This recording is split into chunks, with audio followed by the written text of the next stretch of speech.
Welcome back to part 2 of our vehicle build-up, 8 hours from stock to rock. In case you missed part 1, we're taking this 200 series Land Cruiser from a blank slate and turning it into an off-road touring weapon in just 8 hours. Why? Partly because we're up for the challenge and partly because we're suckers for punishment. So if you're just tuning into this series for the first time, do yourself a favor and click that link in the top right corner of the screen to see what we've done up until now. And before we lob into things this time around, take a moment and hit the subscribe button and the notification bell, because we're releasing all 4 episodes of this build-up series entirely free right here on our YouTube channel, and I guarantee you won't want to miss an episode. Righto, so here's where we're at. When we finished off last time around, the boys had just finished installing a cool set of triple Titan drawers in the back, as well as a cracker double action fridge slide on top of fridge slide. Then upstairs, we'd fitted one of the new Adventure Kings aluminium platform roof racks, and these things are solid as a rock. That's getting ready for the Grand Tour rooftop tent just in a moment. And up the front, well, a set of laser driving lights. Those things are insanely bright and they just suit the car so well. Big car, big lights, it really fits it. And then a Dominator Extreme winch right in the bull bar there as well. So there's still a heap to go, and we're gonna have to lob into this one seriously hard because we've got 4 hours left. We're aiming to hit the road at 4 p.m, head for our favorite campsite, because this weekend we're gonna take this fall drive for the mother of all shakedowns. So let's get into it. So with the platform rack installed, the Cruiser's now ready for the Grand Tourer rooftop tent. Between the Cruiser's lift and the size of the tent, it definitely needs all 4 of us to lift it on. So the King Wing wraparound awning's being bolted to the passenger side of the rooftop tent, so I'm relocating the Grand Tourer's ladder mount to the driver's side. Now before I bolt the Grand Tourer to the aluminium roof rack, quick tip for you. When you're using stainless steel bolts like this with a stainless steel nut, sometimes when you thread them on, they can become stuck together in a process called galling. And it's almost impossible to get off, and it seems like they're cross-threaded, but that's probably what's happening. So go down to your local hardware shop and grab some of this Never Sees stuff. It's awesome, but do not get it on your hands or your clothes, because you'll never wear those clothes again, and it's almost impossible to get it out of your skin. So it's also very expensive, so take it easy on it. You don't need to use a lot, just a little dab. Another quick tip for you, when you're about ready to bolt down your Grand Tourer, get a couple of mates to help you lift the side of it up. Jam a little cardboard box or something underneath it just to get it off the roof rack. That way you can slide these through with no interruptions. Then all you've got to do is add the spreader plates underneath the roof rack crossbars, then the nylon nuts, and then tighten it all up. So Grand Tourer rooftop tent is now bolted on and it is rock solid. Next step is the King Wing. I'm going to mount that awning, the 270-degree awning, on the side of the Grand Tourer. As you can see, it's got an accessory channel that runs down the side of each side of the rooftop tent, but it's obviously a single channel. With awnings, they've got a dual channel mounting system, so to make it mounting nice and easy, use the genuine mounting brackets. They bolt onto the rooftop tent. They give us the right mounting pattern to bolt the awning straight on. To make lining up the awning bolts nice and easy, sit your awning on top of your roof racks or rooftop tent with the bolts facing up. Adjust them to approximately the right position, get a mate to hold the other end, and it'll go on first time.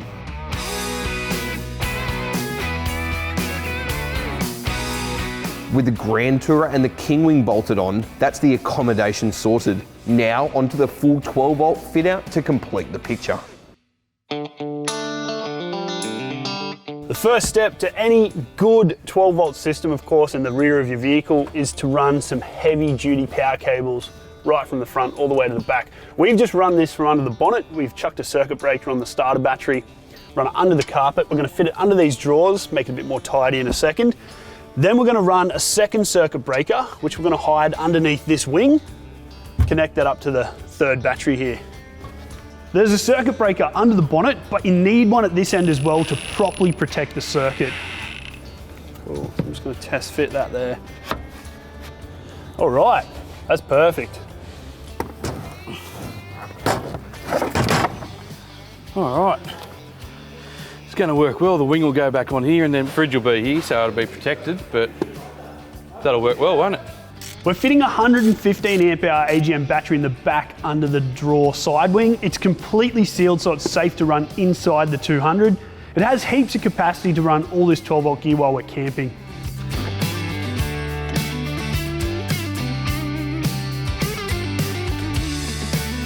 And check out that double action fridge slide. It's perfect for allowing the fridge to clear the upper tailgate so the lid can be opened all the way. Breno's installed the 160 watt semi-flexible solar on the rooftop tent, which will charge the battery while we're at camp. So I'm going to wire up this 25 amp DC-DC charger to charge the battery while Joel's driving as well. Now, to make this install much easier, I'm going to use this 12 volt control box, which means I can mount the DC charger here, wire it all up internally. It's all one neat and tidy unit. The first thing I'm going to need to do is actually mount it.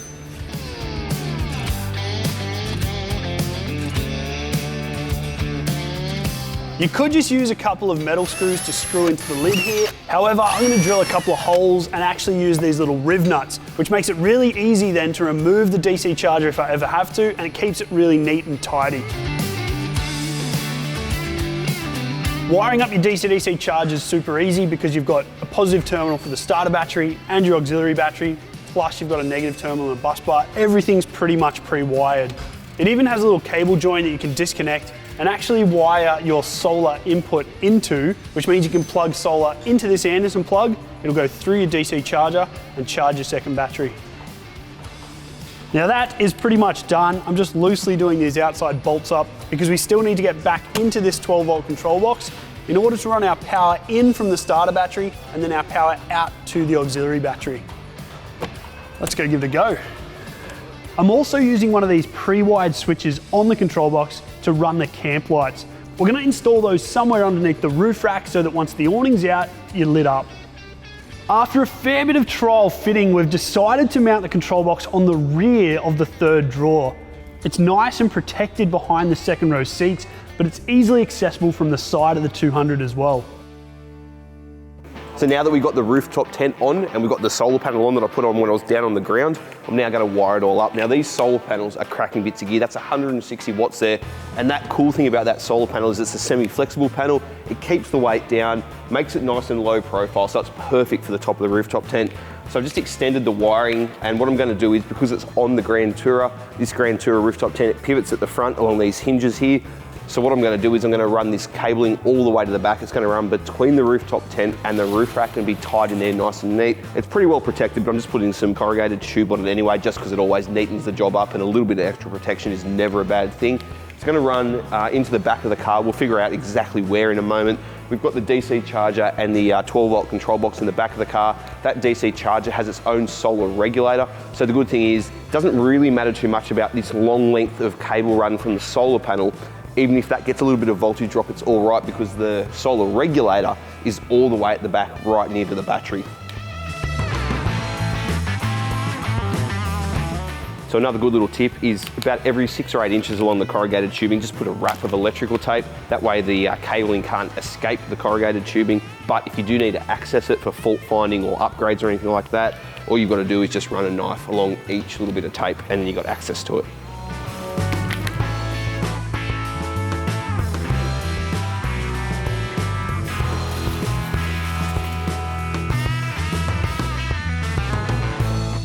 I've just finished a lot of those little fiddly jobs that you need to do for wiring, so I'll give you a quick rundown of everything I've done back here. First of all, we fitted that auxiliary AGM deep cycle battery underneath this wing here to make it look really neat and tidy. And then of course we had to run the wiring and a circuit breaker, which is hidden under the rear section of the wing at the back of the drawers there. Following that, it's going through the DC-DC charger, which we've mounted to the 12 volt control box, and it sits at the back of the drawers. So you can easily access that from the side of the 200. We've wired the solar up into that DC-DC charger as well, which means while you're driving, you're getting charged from the solar while you're driving and while you're at camp. So you've got the best of both worlds.